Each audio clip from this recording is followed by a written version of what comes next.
C'est avec une grande fierté que je peux enfin présenter au public l'aboutissement de plus de 40 années de recherche sur les dragons. On ignore tout des mœurs de ces animaux qui sont plutôt paisibles, contrairement à ce que laissent entrevoir certains clichés.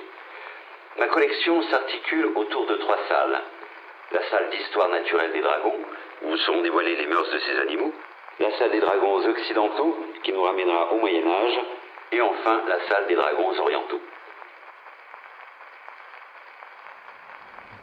Au fil des siècles, le dragon est entré dans l'histoire naturelle et petit à petit, on a trouvé des chapitres de plus en plus fournis et de plus en plus intéressants sur cet animal monstrueux.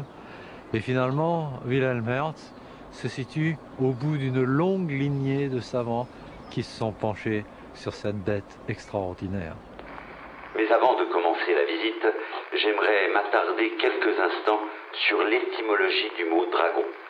Ce sont les yeux du serpent qui ont donné leur nom au dragon. Car le mot grec drakon est le participe présent du verbe derkomai, dont le sens premier est « je regarde fixement ». Observons ces pupilles arrondies. Elles sont caractéristiques des dragons et des serpents. De nombreux serpents vivent dans des zones humides. Ceci était connu des Grecs qui concevaient le drakon comme une sorte de protecteur des sources fertilisantes. La confusion entre le dragon et le reptile classique tel que le serpent ou le lézard remonte ainsi à l'Antiquité.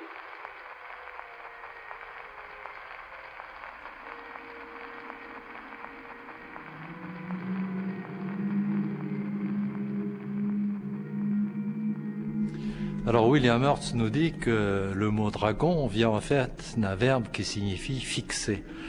Et ça c'est un point que le dragon a en commun avec les reptiles.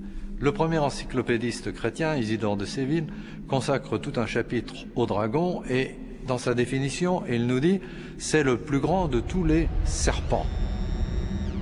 Donc au départ, il n'a ni aile ni pattes. Puis, à mesure que l'image mythique du dragon se développe, il va avoir d'abord 2 pattes, puis 4 pattes. Dans un deuxième temps, par suite de la confusion avec un phénomène météorologique que l'on trouve dans l'œuvre d'Aristote et qui s'appelle le dragon, mais c'est le dragon atmosphérique, on va attribuer au dragon la faculté de cracher du feu. Et dans un troisième temps de son développement, il va recevoir des ailes membraneuses.